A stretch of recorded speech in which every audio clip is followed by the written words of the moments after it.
So you would learn how to work as a team and how to suffer. That was a very big part of it. You couldn't have water. They started doing deprivation training and sleep deprivation. My dad would make us run every morning, and he would time us. You have to run, and you have to beat your time every day, and you have to run before you can go to the bathroom in the morning or before you can eat anything or drink anything. You know, he had a lot of rules about that stuff, and we had to like jump rope without missing. You have to keep, so kind of stuff I think they do in the army. There was the sense that this end of the world was coming immediately. And when the end of the world happened, there would be a few survivors, and I would be left on the earth to suffer, but to also find the few left believers and battle against the demons that run the earth. Jag heter Jenny Borg och jag heter Linnek. Och nu börjar Spöktimmens gästavsnitt. Ja, men det blir dags för ett avsnitt av sekter, och vi ska ju faktiskt sända ett avsnitt nu som vi har sparat på ett tag. I det här gästavsnittet så gästas vi av Michelle Dowd som på 1970-talet föddes in i sekten Detta. Den här sekten den grundades på 1930-talet av hennes morfar, och det var då en sekt som kom från en kristen tro, men det här var då en domedagssekt. Men till skillnad från många andra sekter som vi pratar om, där man då brukar tro att de utvalda, alltså sektmedlemmarna, kommer till himlen när jorden går under, så trodde man här att de utvalda, alltså sektmedlemmarna, skulle stanna kvar på jorden efter det att den hade gått under. Och att de där skulle rädda troende som hade överlevt undergången och blivit kvar. Och att de helt enkelt skulle typ bekämpa demoner. Och det här är ju väldigt ovanligt. Verkligen. Och vi skriver ju om lite fler, eller en till domedagssekt i vår bok, som blir reklam för det också. Precis. Och den heter ju Spöktimmen, en handbok i skräck, som du kan förbeställa via länken i beskrivningen. Men exakt. Men inom sekten Detta så tränades man då för jordens undergång, och männen de förbereddes genom arméliknande träning medan flickorna tränades i skogen. De fick då träna på överlevnadsfärdigheter som typ hitta mat och sådär. Precis som alla andra sekter så levde de i en väldigt isolerad miljö. Många sektmedlemmar bodde då uppe i bergen, men det fanns också ett område som kallades fältet, där då främst högt uppsatta ledare bodde, och här hade de även ett klubbhus och sådär. Michelle valde att lämna den här sekten när hon var 17 år gammal, och sedan dess har hon skrivit memoaren Forager, Field Notes for Surviving a Family Cult, och hon undervisar idag inom journalistik på ett universitet i Kalifornien. Och hennes morfar är idag död, men The Field, som nu snarare kallar sig för en organisation, den finns kvar, men den har då nytt styre, kan man säga. Men precis. Men nog babblat nu, vi ska låta Michelle berätta själv. Och som sagt så spelas det här in i USA, och Michelle är ju amerikan, så det här avsnittet blir på engelska. Men låt oss dra igång.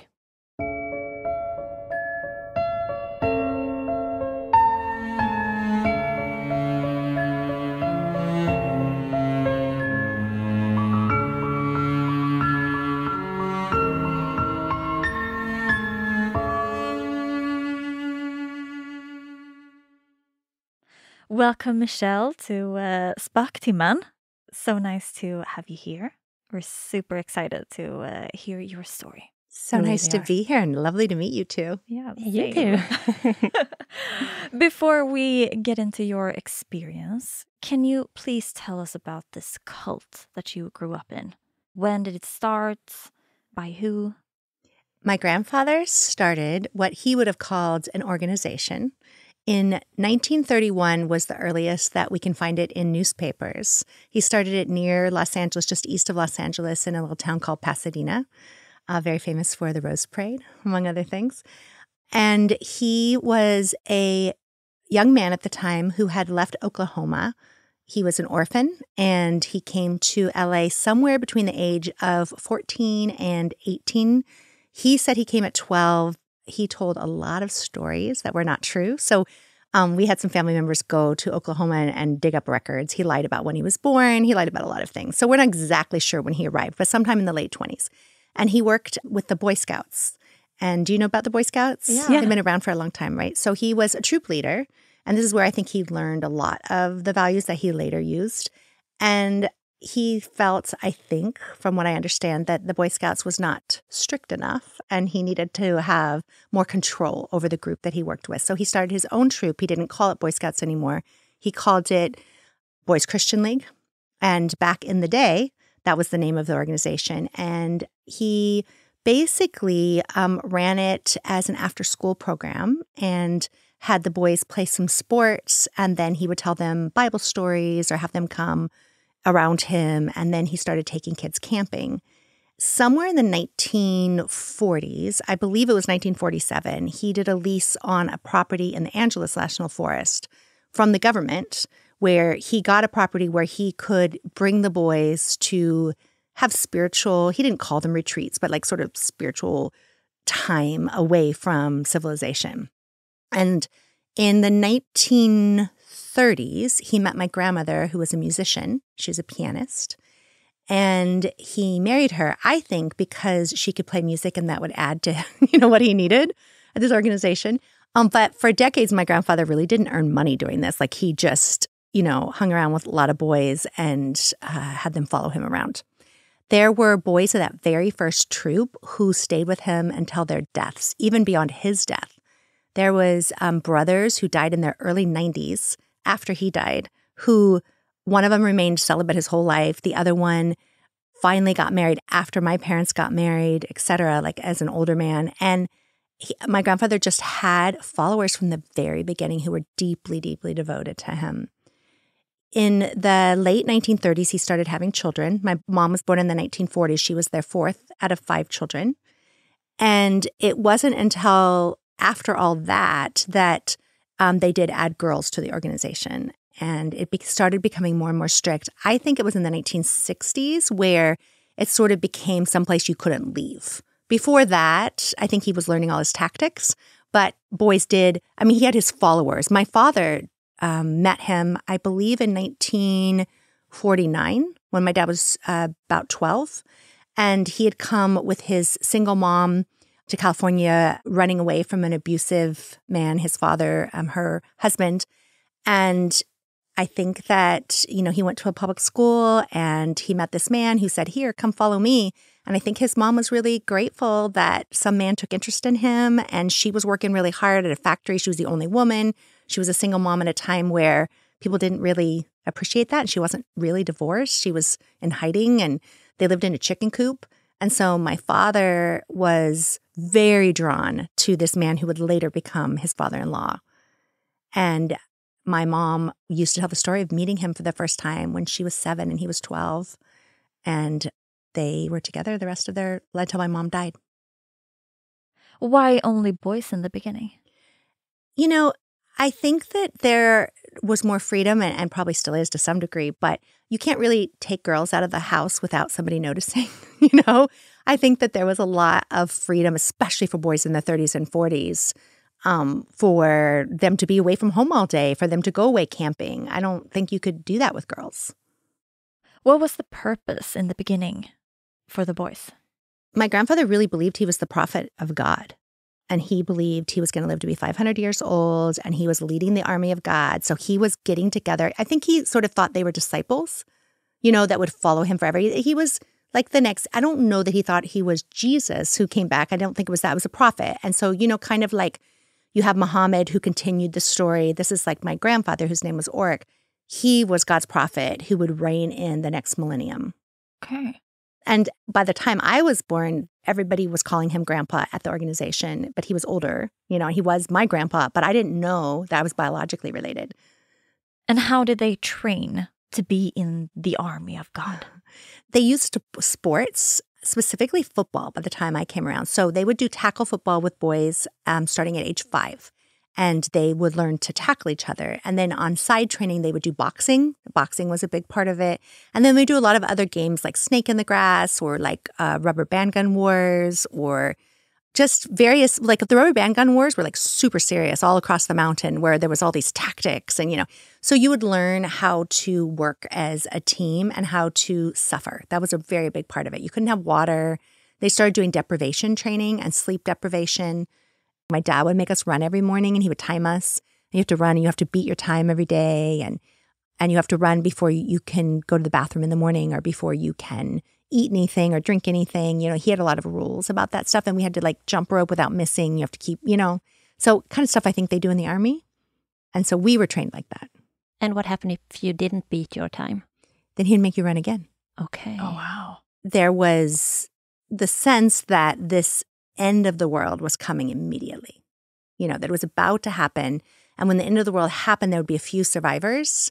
And in my case, because I was a blood family, I was told that I would be left on the earth to suffer, but to also find the few left believers and to like, I don't know, battle against the demons that run the earth. Oh, wow. And how was it growing up as a child believing the apocalypse is close? Well, I mean, it was the only life I knew, right? It was the only belief system I had. But honestly, I was terrified all the time. It was a lot of pressure. And we weren't raised very closely by anyone. It was more of a communal sort of, you know, my parents believed, and I believe they probably really believed this, that they were doing the best thing by God, their God that they believed in, that they just sort of gave us over to the community, but we didn't have like a specific caregiver. And my mom was really big on us not being coddled.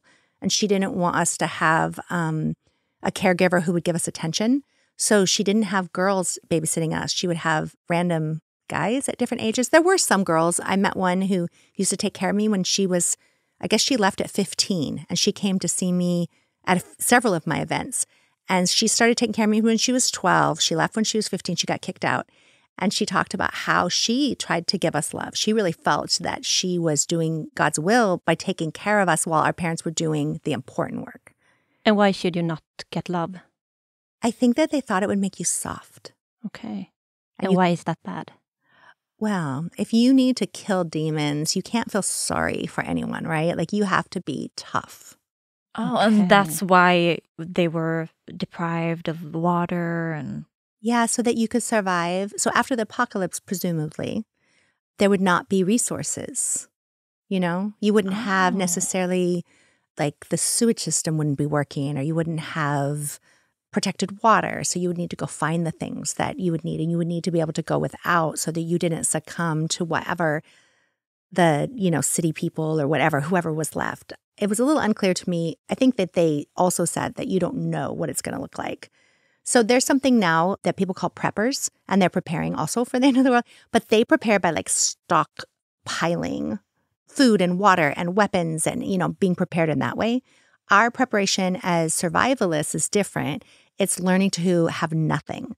So when my mom would drop us off in the desert, she wouldn't give us a sleeping bag or a jacket or a match. You know, she said, if you have nothing, now you have to figure out how to survive. And while that is really difficult to do as a child, I could see that she really believed she was doing us a favor, you know? So she just left you alone in the desert? For how long? Well, there were different levels of the training, okay. You know, at different times. As a teenager, I was left for longer periods of time. But I think, I'm not sure about this, but I think my mom might have kept track of what was happening, but just not letting us see her. Ah, okay. A little bit like there's a show out called Alone, you know, and they have, of course, recording devices and they're doing all this stuff, but someone still knows where they are and what's going on. I feel like it was a little like that, but without any electronic equipment. It's really interesting because we talk to a lot of people, ex-cult members, and they always tell us that when it's about the apocalypse and stuff, it's always about them being the chosen ones going to God in heaven. But this is really interesting that you were preparing to be the ones left behind. Yeah. Yeah. It's really interesting. I do think cults are really interesting how similar they are in really terms similar. of, as like, yes, each of us are the chosen, God's only chosen people. Yeah. And yet there's all these groups all over the place who believe that, but we don't have contact with each other, right? So I didn't even know how many little cults there were until, this book came out and all these people, have now contacted me and told me about their particular cult and how similar the charismatic leader is, who's almost always a man and he has these tactics of things that he does to make people really believe. Yeah, it's almost like there's a cult leader handbook. I know. That some people get. Yeah. Yes. I have no idea how they do it. And they don't write it down. They are, yeah. And it's Really, never really written down. That's similar. one of the things about cults too. Like you can't write it down because then people could challenge it. Yeah. It has to seem divine, like it just came to me that this is what God wants me to do. Oh, yeah. And he's the only one who can talk to God Exactly. and have all the answers. Yeah. And you have Right. to do what I say because I speak directly to God. Yeah. Right. Wow. Exactly. You nailed it. Yeah. But as a cult member, could you leave the cult for like a holiday or something? No. No. Well, first of all, I had nowhere to go because my mom was born there. So she had 3 brothers and a sister who are all still there. She had parents who are still there. And that's it. Like that's the whole family. And then all their children, there's 15 biological grandchildren. We were all raised there. And then my dad had no family. He had a single mom who moved back to the East Coast when he was 18. She remarried and she was gone. So there was nobody. I mean, I didn't know anybody else. Like 0 people did I know outside of the cult.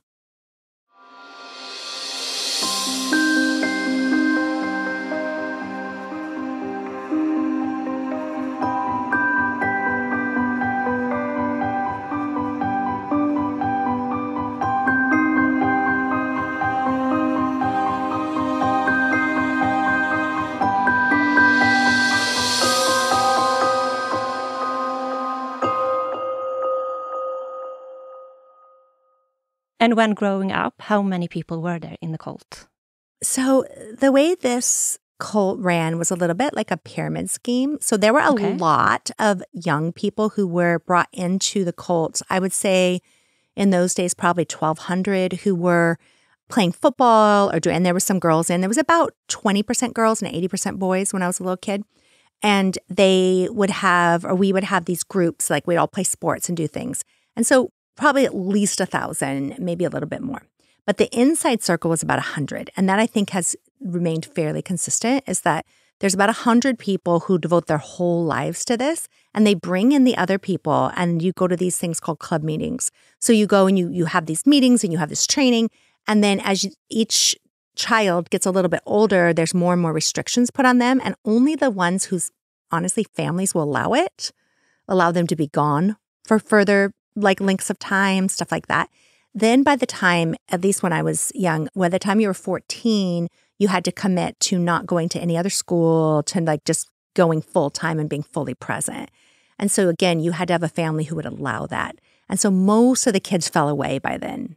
And they weren't told what was happening, right? So it was like only the ones who were super devoted. So for example, the guy I married, whose name is Scott, I'll just use his name as Scott, he was 7. And by the time he was 14, he told his parents, like, this is what I want more than anything in the world. You just need to let me do this. And he was taught, as we all were, this basic script. It's kind of code switching, of like what to tell your parents, what not to. Now, in my case, there was no lines because I was just in there. But I didn't know what people were telling their parents, necessarily. But they would go on these long trips and my dad would be the driver. My dad started driving when I believe he was 16. He was in charge of starting to drive people around and he drove the bus on these, they called it trip with a capital T, for about, the boys would go for 10 weeks and the girls would usually go for 8 weeks. So my dad would always be gone for at least 18 weeks in the summers. And everyone would be removed from their family and go out and every night sleep in a different place in a tent. And it was a lot of really important, quote, bonding and learning about God and learning how to resist the temptations of the world. And so, yeah, my dad was the driver of that. And my understanding is that young people like Scott, like his family was like, oh, this is so great. You get to go traveling. And so they're happy, but they couldn't call. They were never allowed to call their parents. And they could send letters once a week, but the organization would read the letter before they sent it, right? So like you could only say, it's sort of like, being in prison or something. You could only say scripted things. And if you didn't, you would get disciplined and you would be told, that you tried to defy God or whatever. And you just learned to do the, quote, right thing in order to get acceptance. And if you enjoyed aspects of it, like if it felt like an important game to you or you felt like you were going to be in heaven forever, you just learned more and more and more skills that this group wanted you to, so that by the time you're 18, you had to leave forever or sign a commitment for life form. And so your commitment for life was like the rest of your life, you will devote yourself to this leader. And not everyone had to do that, but anyone who did do that, for example, anyone who ever got married there, which started with my parents, nobody to this day has ever been divorced. Oh, really? Yeah, and nobody who's gotten married there has ever left. They just stay there forever. Wow. And what happens if you sign this contract and then you want to leave? I don't know. No. I feel like you don't sign it unless you have so much guilt, and you have to feel, I think, so deeply committed to this. And I feel like we could call it brainwashing, I think, or indoctrination. The indoctrination is so great that I think you would take your own life before you would do that. Oh, wow. And there have been many people who have taken their own life since they left, because or after they're excommunicated. There are people my age, and I have known of many suicides because it is honestly really difficult to exist on the outside.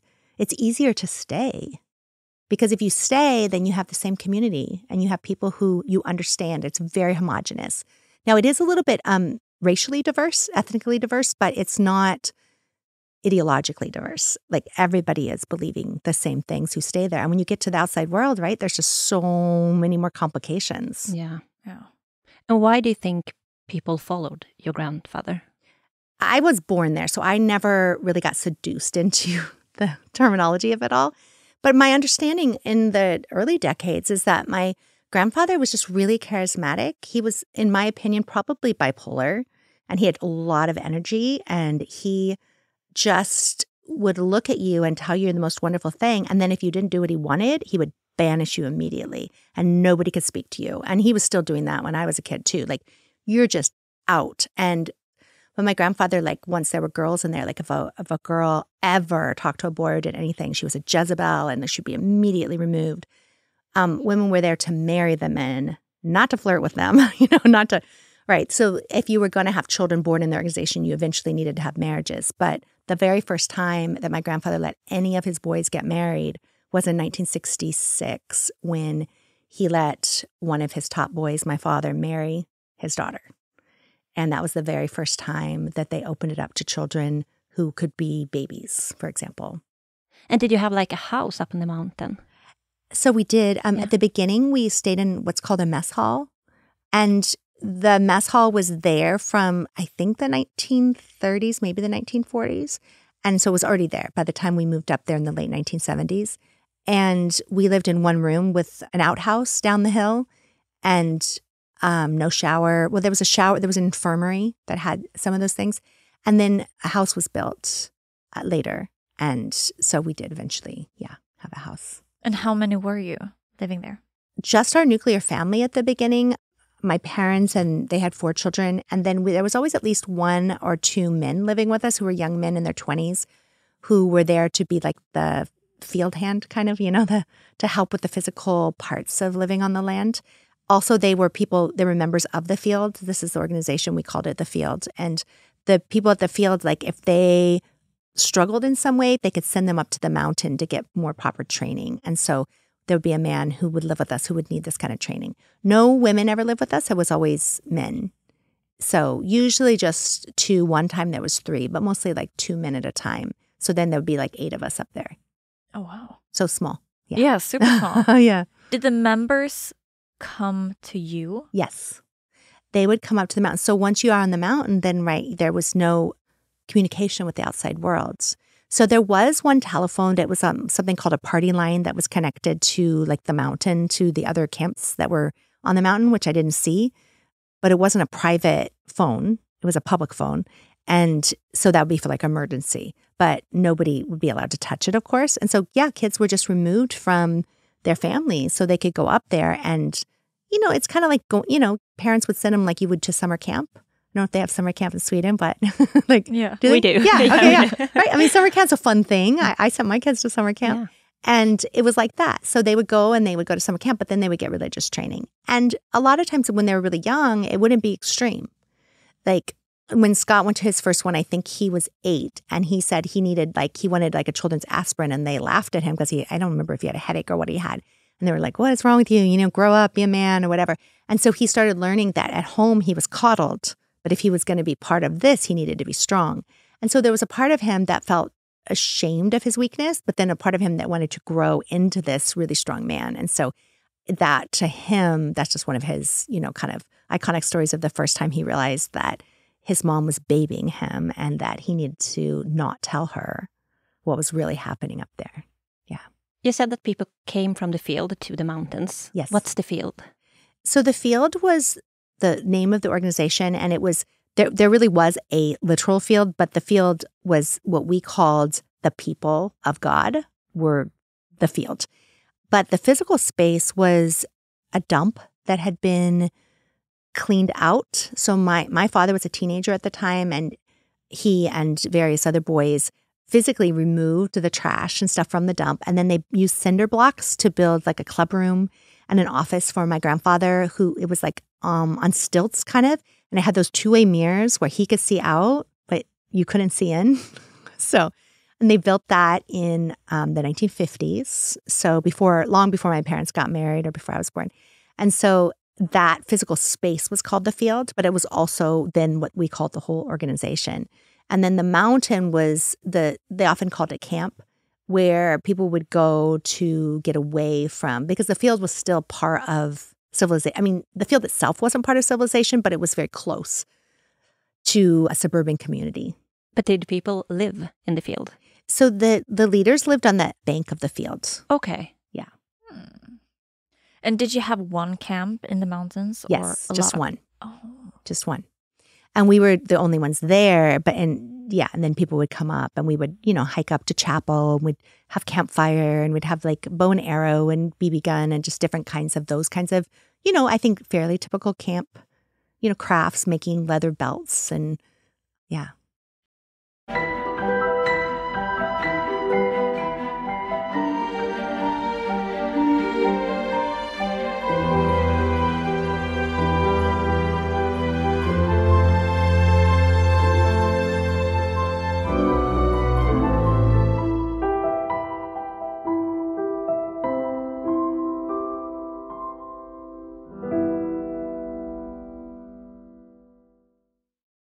And how did the cult find these young people?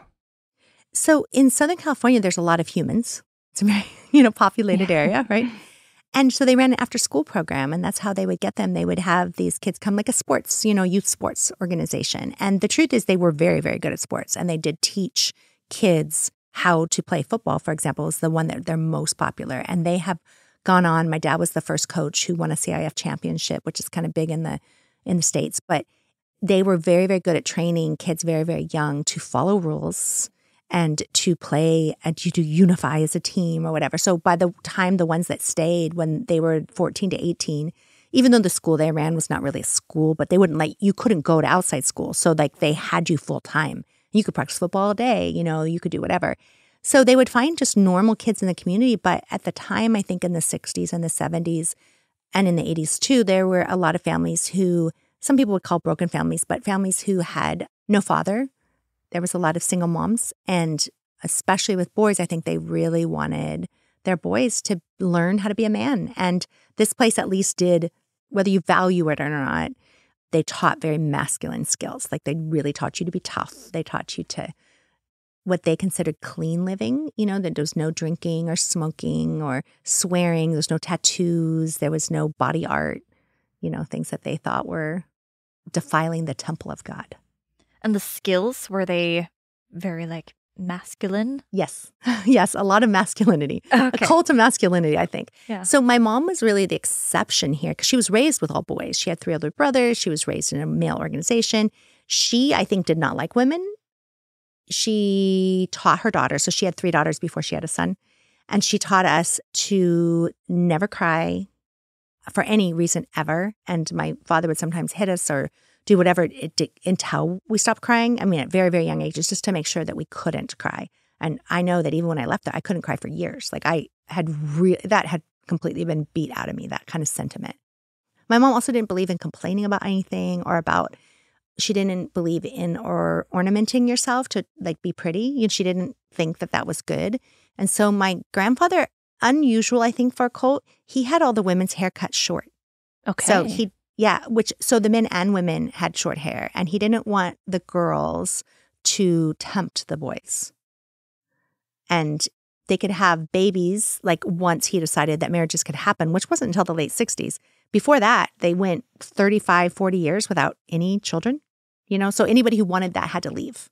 And the people he had were all men right at the beginning.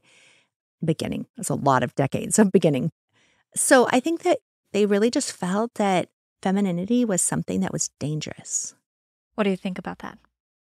Well, I think that I believed that for a really long time, and it was very difficult. My mom and I had a lot of, I would say, conflict. It was very gentle conflict. I never argued with my mom. I was not allowed to speak in that kind of way. So we didn't have, when I say conflict, it was very unspoken conflict. But I did want to wear my hair long. And when I was little, that was okay. And then when I was a teenager, my grandfather told her she had to cut our hair. And he took my sister and I to someone to cut our hair to make sure that we had, just a short but kind of cute short haircut.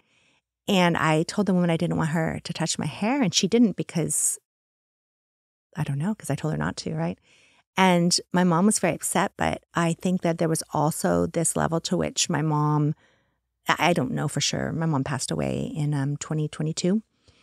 I think that she felt that she didn't want to spend her life with somebody who was going to be defying her. So I think she never said this, but I kind of feel like she preferred that I leave rather than disgrace her. So there was a certain degree really early on, once I did that and a few other things, that she was just hands off. She just didn't. She would do the stonewalling, they would call not speak for weeks, months to me if I didn't do what she wanted, but she didn't really force me. Were the women trained the same way as the men? In our family, they were, because my father had been drafted into the military. And so he had a lot of military training, and he trained his daughters like that. In general, no. I think that the girls were raised differently in their own families, but there weren't as many girls, and they were all sisters of the boys that were there. And I think that the girls were not trained the same unless you were the blood family. And so what was the woman's role in the cult? Women weren't allowed to speak in public. They weren't allowed to, be part of leadership, except my mom always was.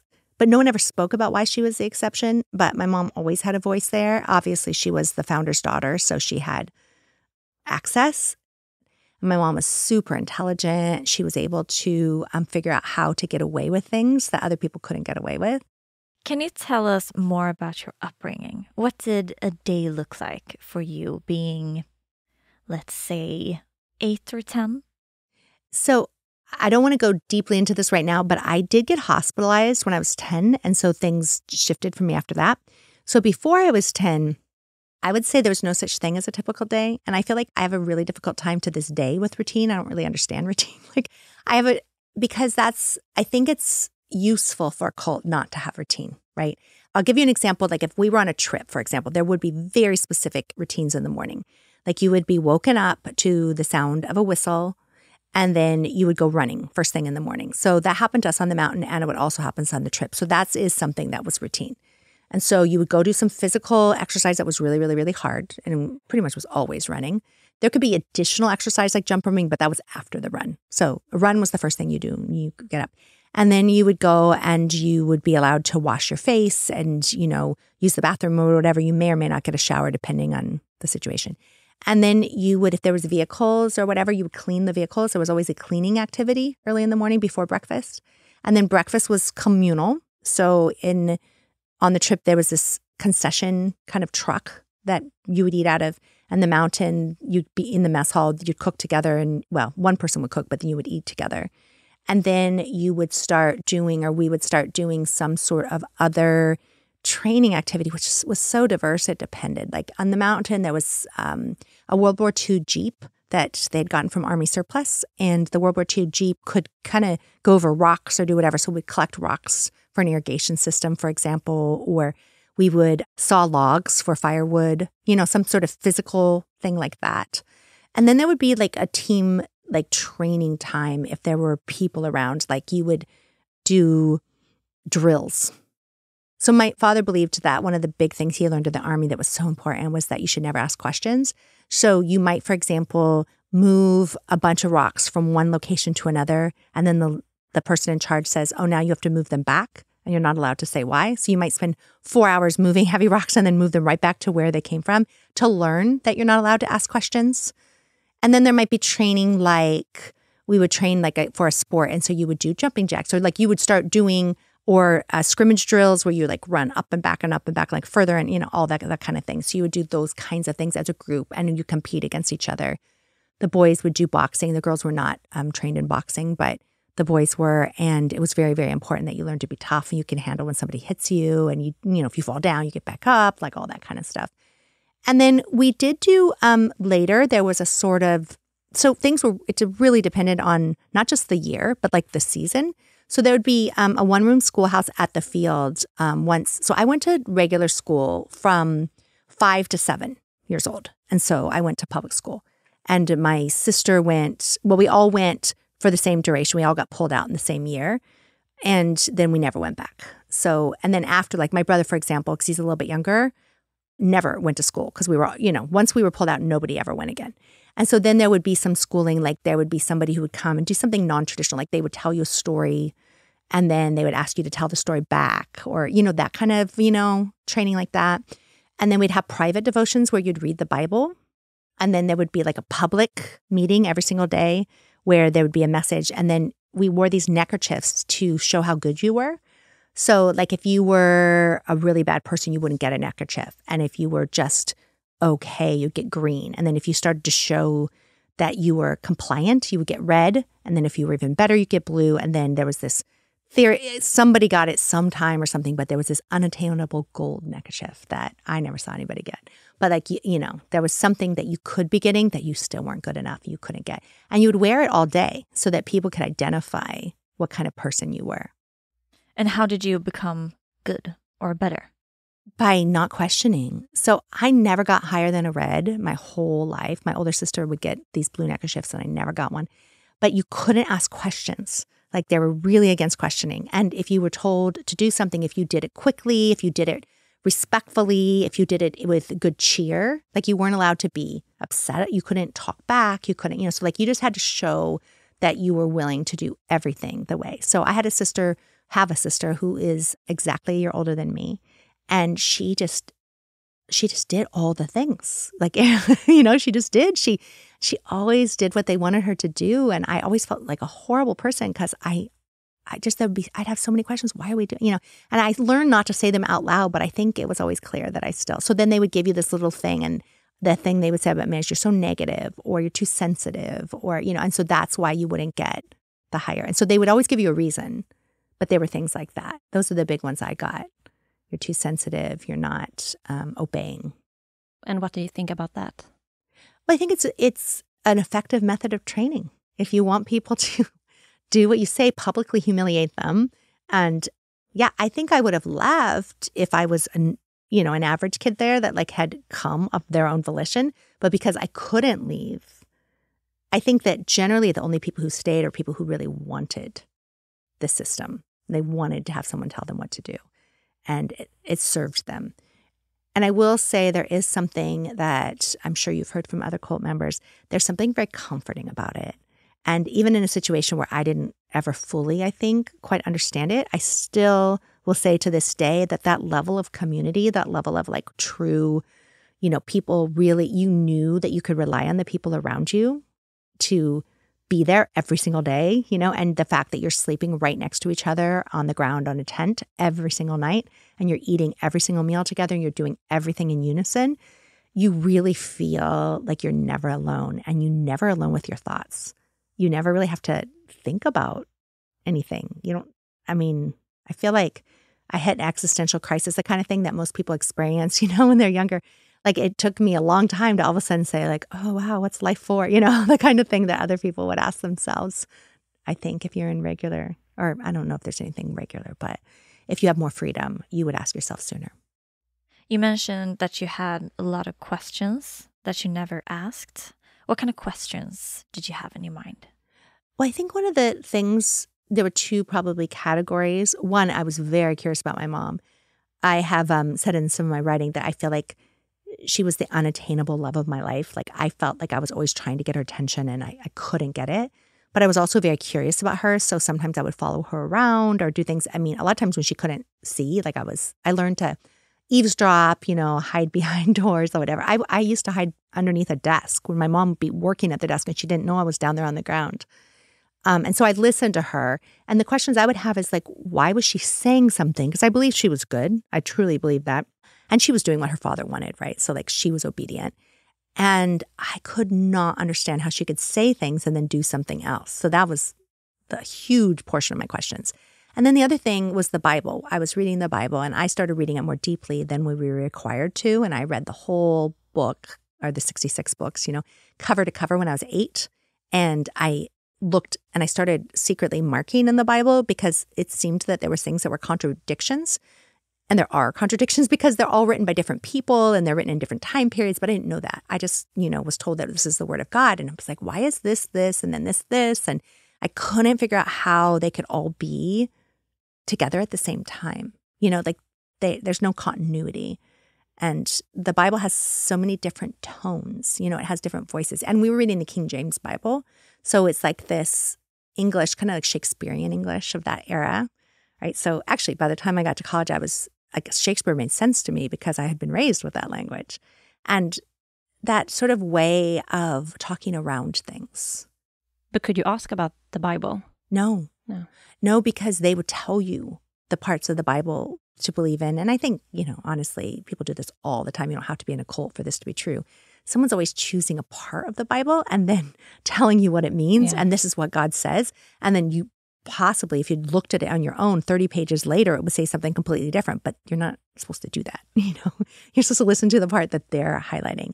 And they acted like that was, God said there was this axe and the axe fell into the water and the head of the axe came off and that means this. And there is that story in the Bible, but I'm sure it could be interpreted in many ways. And once you start reading it yourself, you're like, wow, but how do I know what it means? And so they didn't want you to actually ask those questions.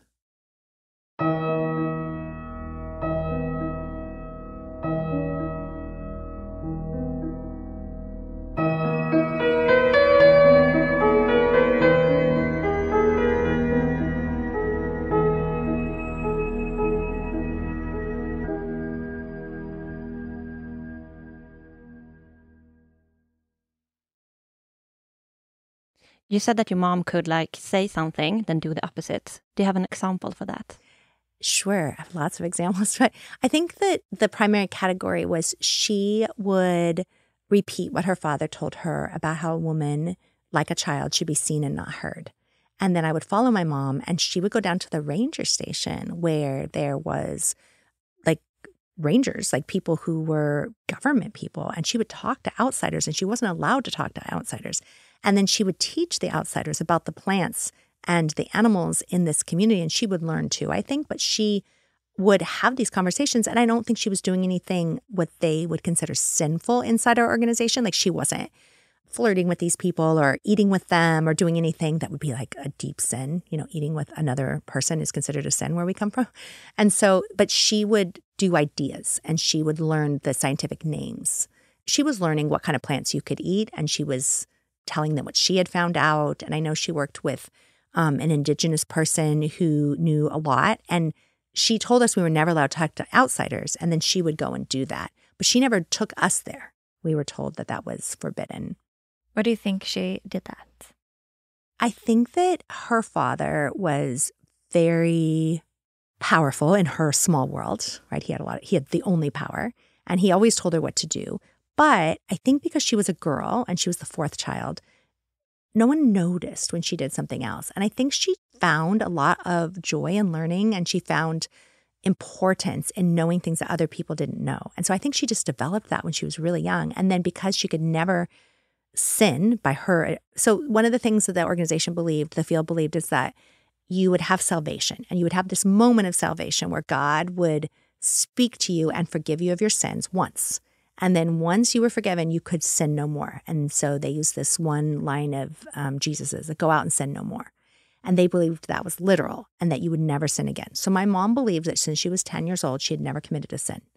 And she would tell us that, well, since I'm 10, I've never done this. So my mom would say, lying is a sin, but my mom lied all the time. But I think she had to justify every one of them. So I feel like she just learned really early on to not live in the real world. She lived in this strange creation in her head. And she also taught us to deny our bodies. So there was like this separation. So you could think anything you wanted with your head, but then like what happened to your body needed to be separate. So you could hurt your body, you could do whatever. And it didn't matter because what mattered was your soul, and somehow your soul was connected to your thinking, not into your feeling. So your mom didn't believe in feeling. And why do you think they were so strict? Well, I think if you want people to obey you, you have to be strict. Yeah. And as a child, what did you know about the outside world? So since I had gone to school from ages 5 to 7, I did know that there was an outside world. And I thought that they were compassionate, but I had been also trained to see them as foolish. Like they believed, so there's this Bible verse about wide is the way that leadeth unto destruction. Straight and narrow is the path. And they talk about this gate that leads to righteousness, and few there be who find it. And so they quote that a lot. And so I was trained to believe that they all thought they were doing the right thing, the people in the outside world, and that if they had never come to the field, that we should have pity for them because they didn't know the way. There's one true righteous way, this is what I was taught. So I believed that they didn't know and they were ignorant, and that I should just stay away from them because they could try to tempt me. And I think I just thought that even about the Rangers or whatever, I was worried my mom was going to get tempted or something, but I didn't try to talk to them because, I just thought they had nothing to teach us. And what would they tempt you with?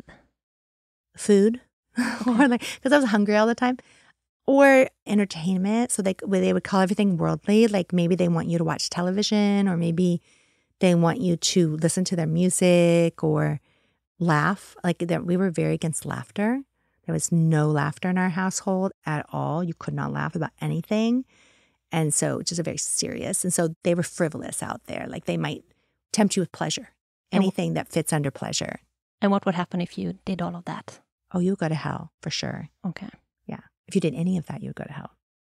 If you laugh, you go to hell. Yeah. Wow. Yeah. But the thing is like, it was like we had something better than that. So that's what I believed, is we had something better. And as you got older, you said before that something happened when you were 10?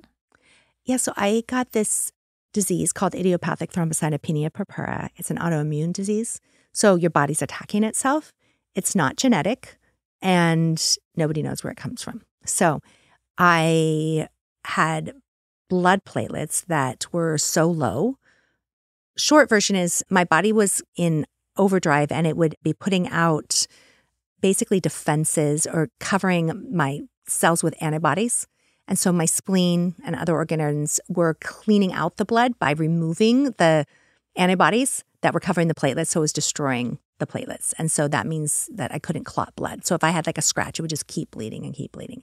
So had I gotten my head hit or something, like I did, like when my sister slapped me or whatever, I'd get a nosebleed and it would not stop. Like my nose would just bleed indefinitely. And so eventually another girl's mom noticed that I had bruises and petechiae all over my body and took me to a doctor. And I ended up going straight to the hospital, Children's Hospital in Los Angeles. And I was in and out of the hospital for 3.5 years. And I think that I saw a lot of outsiders during that. And because I wasn't able to be as fully indoctrinated, I was always doing what my mom did, going back and forth between worlds. And I stayed a lot at my grandparents' house during that time. I would sleep on their, not a couch, but like a chair, a fold-out chair. And I had access to my grandfather, not intentionally, but I didn't have my own room. So I would just be in like this hallway where they would walk. And so I knew everything that was going on. So I think I saw behind closed doors in a way, like the Wizard of Oz or something. You're just like, this is not a prophet. This is like an ordinary man who's mean. So I think that because I was separated from my siblings, I was only in the hospital or on my grandparents' fold-out chair, that for 3.5 years, I really was isolated from everything. And I had real questions whether or not it was even possible that the world A was ending, or that this man could truly be God's prophet. And how did your grandfather treat you? He ignored me entirely unless I was trying to talk, and then he would get very angry. So my grandmother was kind, but she also had Alzheimer's, and we didn't know that because, it wasn't diagnosed. And she later got moved into a home after he died. But so the Alzheimer's was something that made her, I think she had a good heart, but she couldn't remember things. What happened after you got these revelations about the cult? Well, I don't think they were revelations per se. I think that they were doubts, like questions. And so I think that I went through puberty and I started noticing that there were changes in my body that everyone was, also trying to cover up. So my mom would require us to bind our breasts and do things. But I started getting attention because there was a lot of boys around and there were older boys, and I had been sexually abused as a young child. And that part had been really covered up. And that was before I went to the hospital.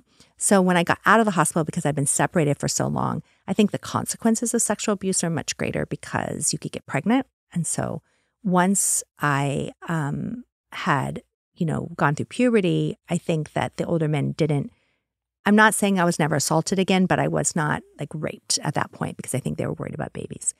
But there were boys my age who would pay attention. And I think the whole thing was really confusing for me. And then our parents were really hands off. They were just doing their own thing. They would go on trips and they would just leave us for 2, 3, 4 months. And I think that I was hungry and I didn't have clothes that fit or things like that. So I started secretly going out and house cleaning. And so I started house cleaning for outsiders. And I made cash that I just hid, in a little cup and stuff. So I was a house cleaner all the way, through college. I continued to house clean. But in fact, I went to a town where I used to house clean just recently. They invited me to something because of the book. And I told them I was a house cleaner in their area. And they were so surprised because, of course, they think of their house cleaners sometimes as very below them. And here they had hired me to come speak. And I'm like, none of them had I house cleaned directly for. But, I think they were like, a house cleaner could write a book. And I'm like, well, yeah, house cleaners can do anything. We're very, very savvy and we know a lot of your secrets. Yeah. So I think that I did get to see behind closed doors when I was a house cleaner. It was a very useful way to get money. And it also helped me squirrel away. My dad would steal the money if he found it, stuff like that. But if he didn't find it and I found better and better hiding places, I would hide things at my grandma's house because she never looked at things. I would climb up on a ladder and, hide it up high or whatever. And so I started getting money and I found that with money that it gave me hope. Hope for what? That I could potentially get my way out someday. Because without money and so when we go on these trips, we didn't have any money. We would use something called script. There was these little papers that were like vouchers. And so nobody was allowed to have money, not even any of the leaders. It was only the top, like my grandpa, And so what are you going to do? You can't make a phone call. You can't, where are you going to go? I couldn't make, later when I got to know this boy who I call Luke in the book, I would eventually be able to go to a payphone and learn to call collect to him, and his family would accept the charges, or he would accept the charges and tell his family, I don't know what they did about the charges, but you learned that kind of thing. But it's not like I knew, how to do other things. And so, yeah, I think that my teenage years were full of me learning to pretend on the outside to believe and then be very uncertain inside about whether I was a horrible, horrible person or whatever. But I just feel like I needed an exit strategy. So that's what all the house cleaning was about.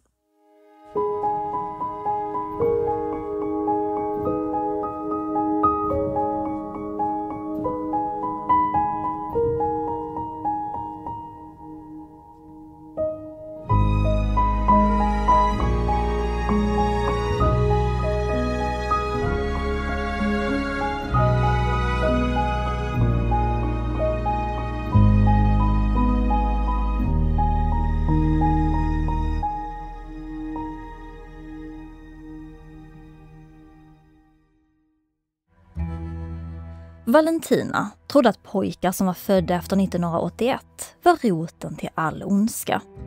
Så det var upp till henne och hennes anhängare att se till att dessa pojkar försvann. Medlemmarna tvingades överge sina familjer och ge sina ekonomiska tillgångar till Valentina, som de kallade mamma, för att kunna påbörja uppdraget som skulle rädda dem alla.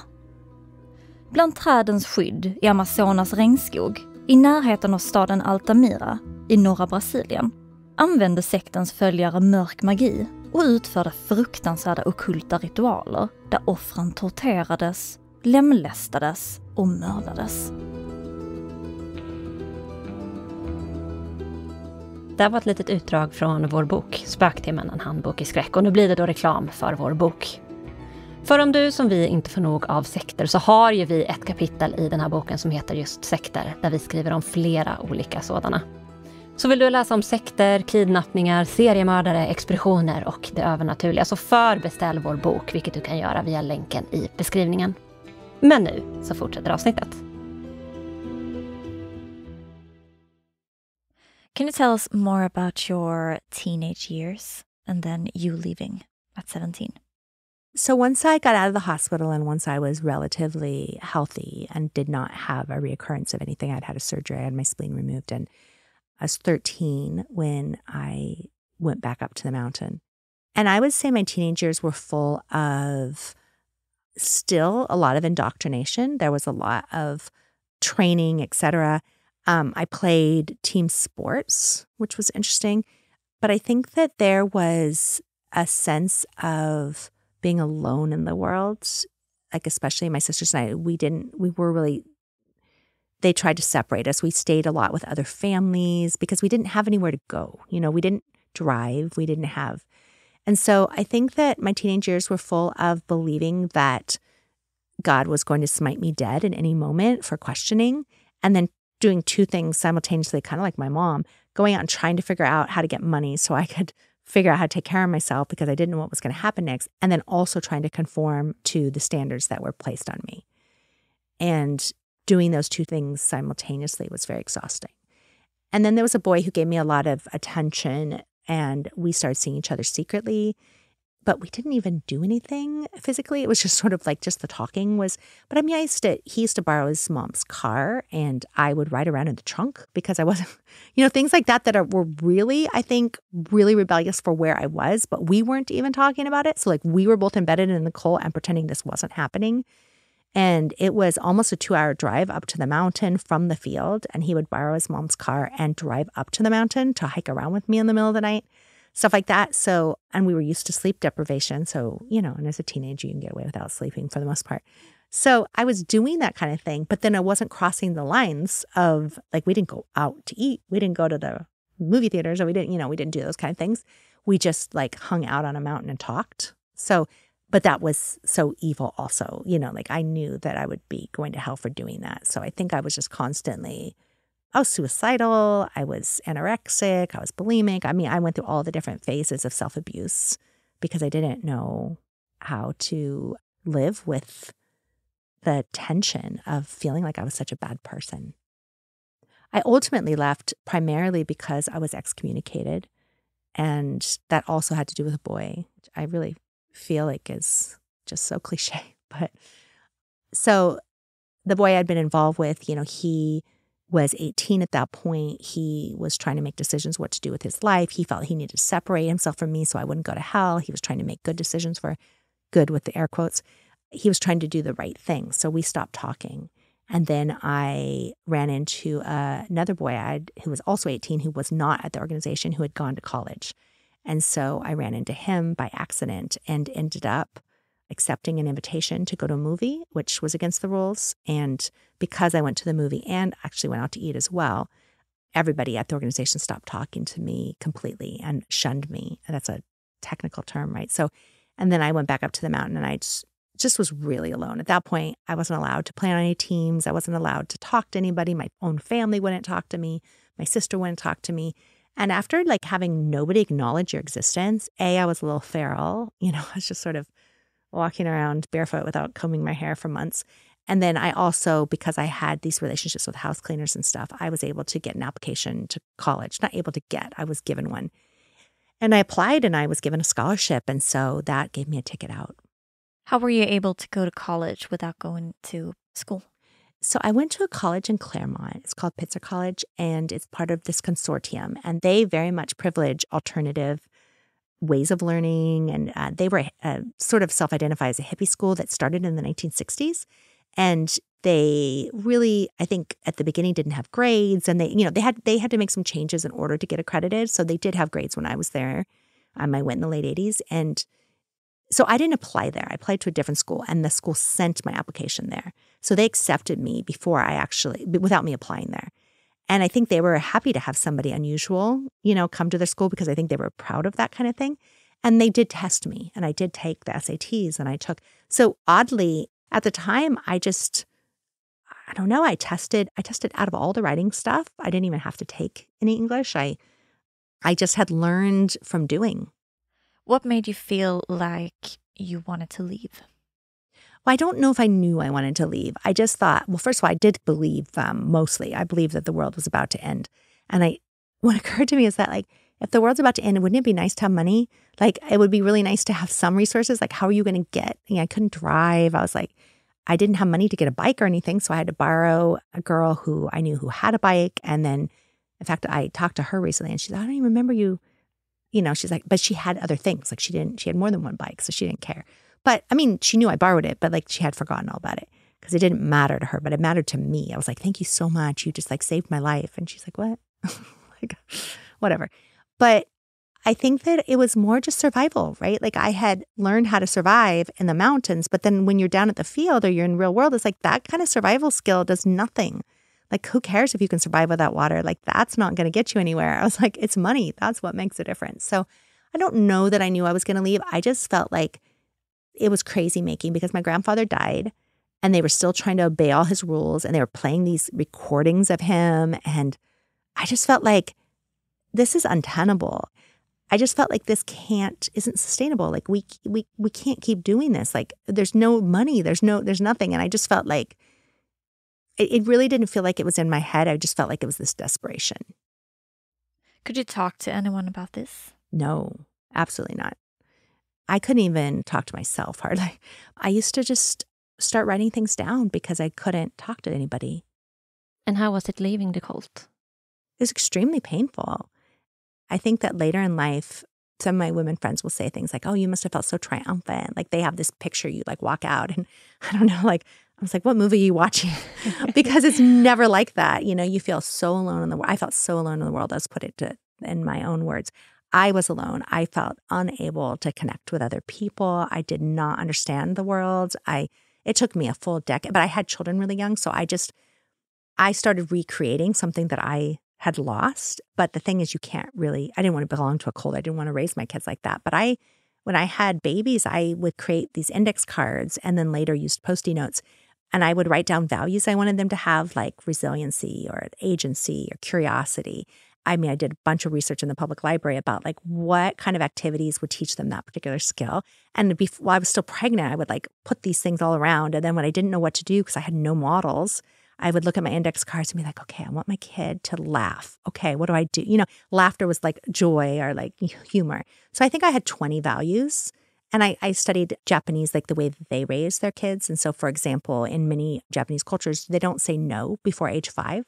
And I'm not saying this is entirely true now, but at least it was true to some degree. At least it was written in the library. And so I thought, yeah, what if I let them do whatever they want? Like, what would happen? And, things like that until they get older. And so I experimented with all that, and I ran a parenting newsletter, and I started just getting really into that. And so in that way, I think I reparented myself. Can you take us back to the day you leave the cult? So I think I was leaving in pieces, kind of. But the day I first went to college, I was just lying on the floor. Like, I wasn't even crying because I didn't know how to cry. I just had the inability to physically move. I felt like I was deeply suicidal. I just felt like it wasn't that I thought, I'm sure I did think I was going to hell, but I literally didn't know how to move in the world. And so I moved into a dorm. It was a co-ed dorm. I had a Mormon roommate, and she was very, very, very strict. She had never had coffee or alcohol or any of those things. So that part I understood, and she never had a boyfriend. She wasn't allowed. And so we didn't have boys in our room. We had like very strict things. But I think that I just felt so alienated. And I remember that I went to this history of ideas class, and they were talking about world religion or world history through religion, and sort of like how religion has dictated how people think. And that was maybe my second class or something. And I was so interested in that. I thought, so what kind of books are there? So then I started reading all the world religions like immediately. And as long as I was reading, I was okay, because I didn't have to socialize. And so I spent a lot of time in the library. And I would say that like leaving was a I mean, I can kind of lead you up to how I left, but it did not feel like, it really just felt like I had one little suitcase and nothing else.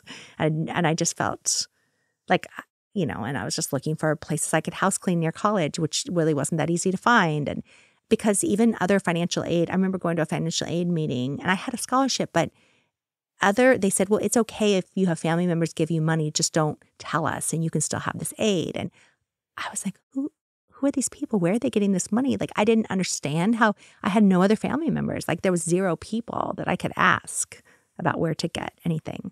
Yeah, and we have talked to a lot of cult members in Sweden, and all of them say it's hard when you have had someone tell you what to do all the time, and then you just go free, and you are going to make your own decisions, and that is very hard to do.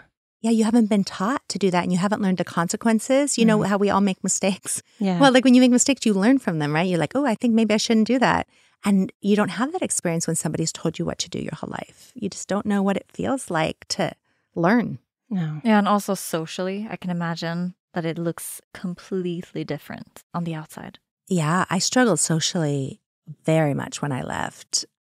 When I left, I was 17, and it took me, I look back like at college, for example, and I can go back to my alma mater now and everyone's, thinks I'm great. But at the time, I didn't know how to make friends. I had, I don't have any friends that were my age. I made professor friends who I still know, and I've spoken at retirements and I've gone to funerals and just different things, but I didn't make any peers because I just didn't understand I didn't know how to make a friend. I'd never made a friend, like ever. Like I didn't know how to date. I didn't know how to, I just ended up getting married really young because I didn't want to date. I didn't, there's so many social customs, like in sort of like the subclimate of any or subculture of any group that are really unspoken. And if you don't learn them when you're young, like I didn't know popular music. I didn't know any of that. And so I didn't know what to talk about. Oh, wow.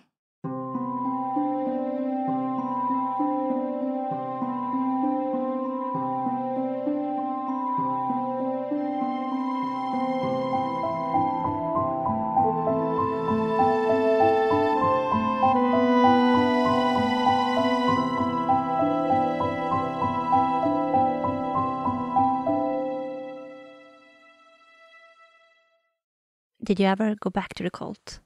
I went back to visit. You mean like? Yeah. A little bit. So my sister got married after, and I did not go to her wedding. I wasn't invited. And that was really painful for me. I went down just a couple times, I think. So when I went back for my mom's service recently, I hadn't been back there in decades. At the very beginning, I went to a church service because my mom was speaking and nobody would speak to me and things like that. So maybe you'd think I would know this. I did go back to the mountain, and I definitely went back when I was writing the book too, to do research. But the field itself where all the people are, no, I stayed away. I wouldn't have been welcome there. And also, it was very painful it's hard to lose everybody who you've ever known. Yeah, I can imagine. But why did the cult separate siblings? Well, I don't know that everybody did that in the cult. It was done in our family because I think it was understood, and I think it was done in my mom's family too, that you need to pit people against each other in order to make sure that they are struggling for resources so that they don't band together. Because honestly, if people do band together, if my sister and I had talked and we had said neither of us believe this, then we could have challenged it, right? Like even 2 people. So they had very strong rules about never being alone with another person of the same sex, it doesn't matter. And even if you're related, like it's not about having sex with that person. It's about having an emotional connection. And we were not allowed to do that. And I think that it makes sense now to me that it's divide and conquer. Like if you can get everybody separate and everybody hungry and everybody, sad, then you can't stand up to a system. No, and you don't know who you can trust. Right. Yeah. And they did definitely teach people to turn each other in. And that's part of that ranking system too. Like you're always telling on other people. I think that's common in cults. Yeah. So my sisters and I would be told to tell on each other. Can you tell us about your life after you left and going to college? So when I first went to college, as I mentioned, I was living in the dorms, and I was going to classes on campus. I was part of this consortium where you could take classes at any of the colleges. And I did some theater, and I had grown up welding, among other things. And so I worked on the set there, and that felt, working with my hands was a lot more comfortable for me than learning in other ways. And I started getting house cleaning jobs again, which I was ashamed of because the kids at the college and at any of the colleges, most of them came from money. And even at the very, very beginning, they had this meeting for people with financial aid. And so I kind of knew the kids who didn't come from money, but the majority had money. They had families with money. And even the kids who didn't, they had family. They didn't. So I felt very isolated. I would go to the library. I would just study and research. I would sit in the stacks. All I did was go to school and work. And then this cult member who was older than me in his 20s, he came to visit me at the college. And this is Scott who came, and he said, I want to know what happened to you. It was very early on. And he said, I don't want to stay there anymore because of the way that they treated you. And, this wasn't all in one short conversation, but he basically said, why don't we get married? And then we don't have to be there anymore. And then we could start over. And I think I was just so confused by the outside world. I felt so alone. And I do not think he would mind that I say this, but I just felt like this is a better option. And I'm a little ashamed of that now because I feel like I could have benefited from learning at that point, but I took a way out that felt safer to me. So I married someone I'd known my whole life who knew me when I was a baby. And we moved close to campus where I was going to school. And then I helped him, because I was very good at school, get a degree over at a neighboring college at Cal Poly Pomona. And then he became an elementary teacher.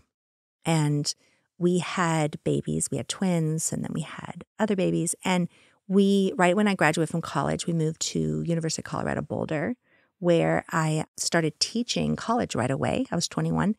And it was an unusual situation, but they had kind of a writer in residence situation where they hired people to teach their writing courses based on their writing, not based on their education. And so there were a lot of unusual people in this department, and it was called the University Writing Program, and it ended up getting shut down after a few years, but they had a really innovative staff, and it was great. And they paid for my graduate tuition, and I taught basically like freshman English. It was called literally the University Writing. Every student in the university had to take this writing class just to learn basic writing. And I was teaching this basic writing without textbooks, just teaching them to communicate.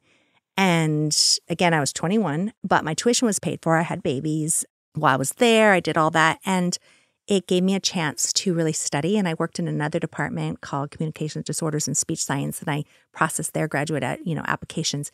And so I just did the thing I did before. I just worked all the time, but that I had these babies that I would carry around and, do all that stuff with. And so I found that in some ways, the university environment was very similar, not to a cult itself, but to the structure of a cult. And so I found I could exist in this environment really well. And so I thought, I'll just do this for a living. It's not like I thought about that before I went to school that I was going to end up being a professor. I just didn't leave. So I was like, okay.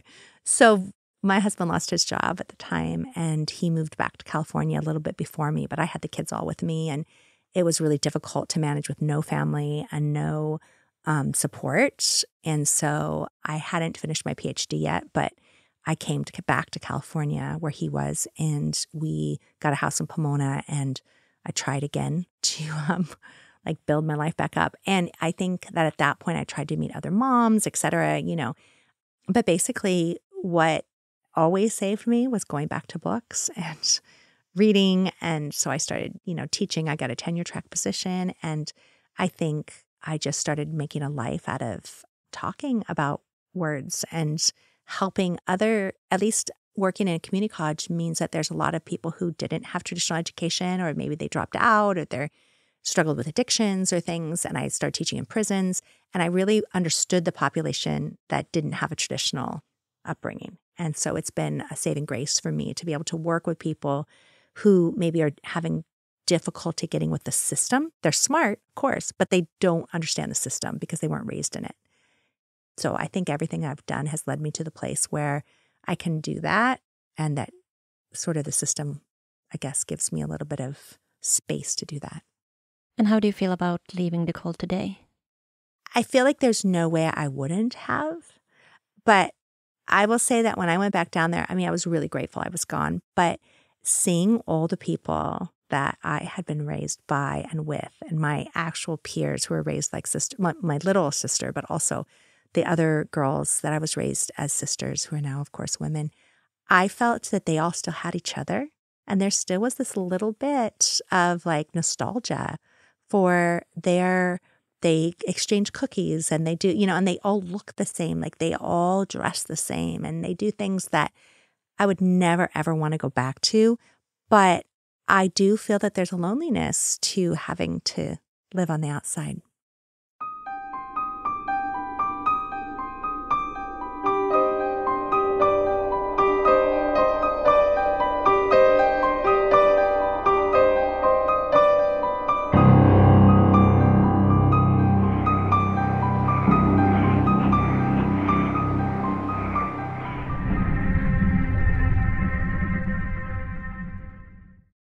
How many of your siblings have left the cult? All my siblings except for my older sister, but they left after me. And then we all live in different places and do different things. And my younger brother and sister came to the opening. We had a party that opened this book when it released in last year. And it was so wonderful to see them together because they don't see each other much. And they were very, very supportive. My younger brother lives in Santa Barbara, so it's only a couple hours away. And we do make a point to see each other. I've gone to his birthday party since. But we all separated in the sense and grew up outside of the cult and then didn't know really how to be with each other because we'd never learned that. And I don't think the organization is what it used to be. And I've been very clear in interviews and also in the book that I am not speaking for the organization as it exists now. It is certainly a more secular place, and I don't think it's a cult in that way. But there are people, they all still marry each other. Like they never marries anybody from the outside.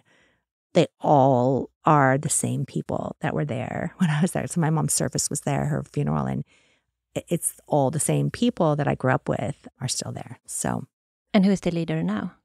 Their primary leader, their head leader, is a man that I talk about in the book who used to drive us up to the mountain. And he didn't directly live with us, but he was kind of my mom's right-hand man. So he runs it now. And he was raised by my grandfather as well. He's younger than my parents, but older than me. And he was told to help me figure out how to get right with God when I was a teenager. So he's an important figure in my life when I was young. And then also that he was not unkind to me. He was one of the men who never abused me or did anything. Are they still recruiting people today? I don't know. My sister runs a school there. She's the principal of the school. Okay. But I think it's a lot more, it's a private school and it's religious, but I think it is accredited now. So it is a real school.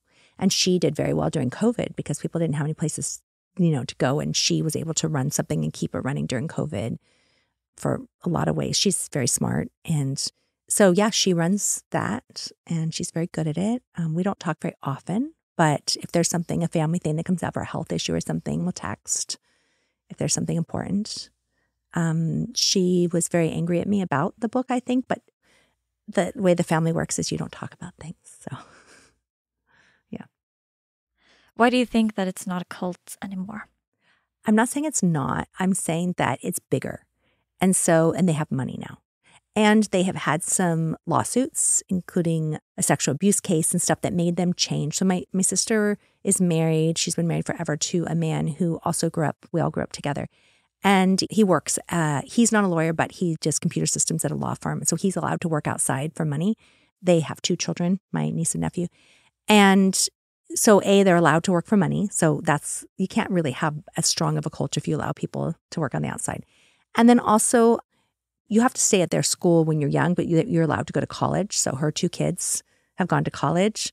And so that's less culty. And I would say that, for example, they're very, very, very ultra religious. Like they don't believe in gay people. Like they don't believe they exist as a real thing, all that kind of stuff. Certainly nobody there is allowed to be gay. So is that a cult or is that just really right-wing religion? I just don't think there's controlling. They're allowed to go on vacations. Those things I know to be true. I'm not sure what they're teaching people because they certainly wouldn't tell me. And how does that differ from when you were in the cult? Well, it was so much more controlled back then, right? So I think the thing about cults, so there's a model, which I don't know if some of your guests have talked about, but Steve Hassan has a model, and there's many versions of this, but it's called BITE. And the BITE model has 4 areas of control. So does an organization control your behavior? Does it control information, thoughts, and emotions? A genuine or full-blown cult will control all 4 of those areas. And the more control, the stronger the cult has a hold on you. And so if an organization has the ability to modify and modulate all those aspects of your being, then they're cults. And generally with a cult too, there's like one charismatic leader, right? They're like this one person who has access to God. And my grandfather was that person. So once he died, I mean, I'm not saying they didn't still try to hold it together like that, but what I would say is that once they lost him, they were not able to be as controlling. And so they exist. And I think that sometimes when someone says, well, is the Mormon Church a cult, or is the Catholic Church a cult, or is the Scientology a cult, or whatever? I mean, I'm not here to say whether any of those are or aren't, but I would say that there are certainly different rings of those organizations, right? And if you're in the inner circle, that's very, very different than being in the outer circle. And that's what I expect right now. The cult is like, that the organization, the field, which they still call the field for the most part, that probably only if you're at the very center are they still controlling you, but that they couldn't survive that way. They had to change. So I was saying with the sexual abuse cases, my brother-in-law, he works at a law firm, even though, like I said, he's not a lawyer, and he understood that they had to change their policies. Otherwise, they were all going to get arrested. And so he put into place, and there was a big PR thing, and they expunged a bunch of stuff that was now they actually represent themselves on the internet. So I just don't think that you could do those things. Like, we didn't have social security numbers and all the stuff like back when we were kids, and they had full control. And then once they lost the charismatic leader, and then once computers come and cell phones and everything, it's really hard to control things to that degree. People have a lot of access to information now. If we have a listener out there feeling lonely, maybe just left a cult, do you have a message for them? I think that what I most needed to hear is that it will get better, that you will not always be alone, that you will find your people. And I think that what I didn't know how to do, that I hope a listener would learn to do more quickly than I did, is how to be vulnerable and how to find someone to trust. I would never say that you can trust everyone, but you can trust a lot more people than you think you can. And when you're raised to trust no one outside of your group, you really look around as if most people are not trustworthy. And the thing is, most people are. And so my advice to my younger self, and maybe to you out there, is to do a little dance with anyone in your life who you are interested in furthering a relationship with, and give it a try. Like, admit something about yourself that is less than perfect and see how they respond to that. And so you take up baby steps instead of, kind of giving somebody your whole story. You give them a little bit of how you're feeling. And then also to initiate, to say, do you want to get coffee? That's something I didn't know how to say. Or do you want to have some lunch together? Do you want to go for a walk? Do you want to take a hike? And to also understand that if someone can't do it, it's also quite possible that they just have too many other things going on in their life and it's not about you. And to try again with someone else. But once you find someone who wants to hear more about you, who's curious about you, I find that most people who've been in cults are very naturally curious about other people. So that's not a problem.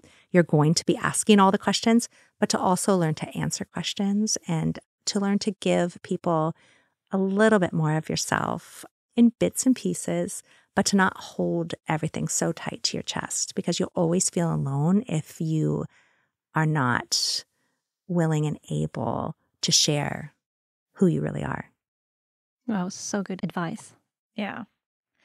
Thank you so much for being a guest. Yeah, thank you so much. Yeah, it's been amazing to hear your story, and thank you so much for sharing. Thank you so much for having me. It's been wonderful talking to you both.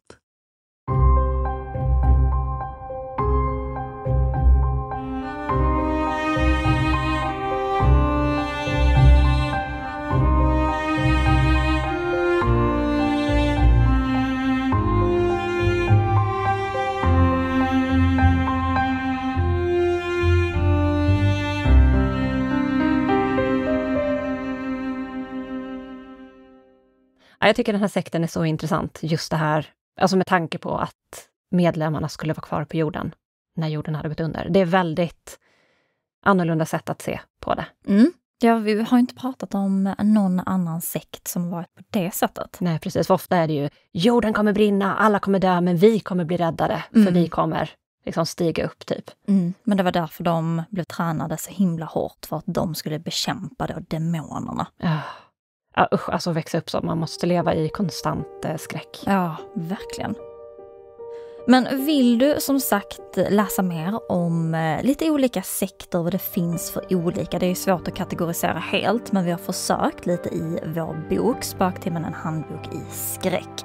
Och vill du förbeställa den med våra härliga signaturer i, så kan du följa länken i beskrivningen. Men precis. Och tack för att du har lyssnat.